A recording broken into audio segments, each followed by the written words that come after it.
एक बार फिर से देख लो, डिसोल्यूशन में हमें कैश या बैंक अकाउंट बनाना होता है, बैलेंस शीट हम लोग नहीं बनाते। यही बैलेंस शीट का काम करता है।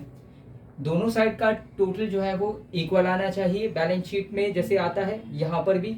उसके बाद जब आप ये अकाउंट बनाओगे तो इस प्रकार का स्ट्रक्चर आपको ड्रॉ करना होगा, पर्टिकुलर अमाउंट आप ये कॉलम बनाओगे। उसके बाद ये वाली साइड डेबिट और ये वाली साइड क्रेडिट होती है।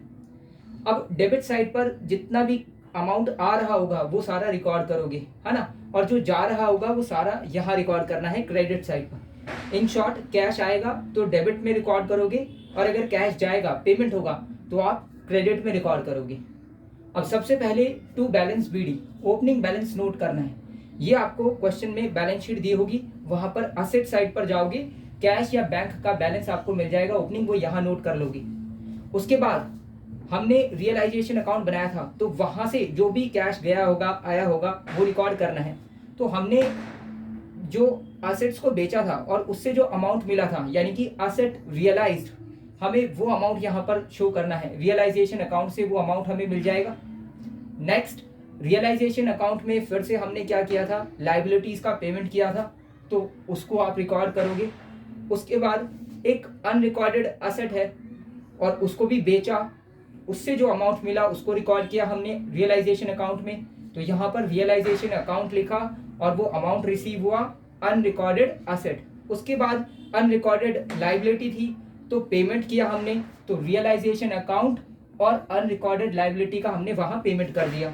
उसके बाद एक रियलाइजेशन एक्सपेंसेस भी थे, उनका भी पेमेंट किया, तो रियलाइजेशन अकाउंट में हमने रियलाइजेशन एक्सपेंसेस का पेमेंट किया, तो यहाँ पर उसका रिकॉर्ड रखा क्योंकि कैश चला गया।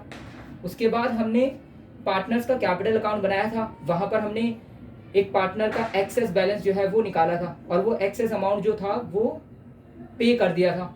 तो इस तरह से हमने पे किया, तो फिर यहाँ रिकॉर्ड करना पड़ेगा ना, तो पार्टनर्स कैपिटल अकाउंट और एक्सेस अमाउंट जो भी पे किया है वो यहाँ रिकॉर्ड कर दोगे। मान लीजिए वो एक्स का आया था, तो x capital account amount record कर देंगे।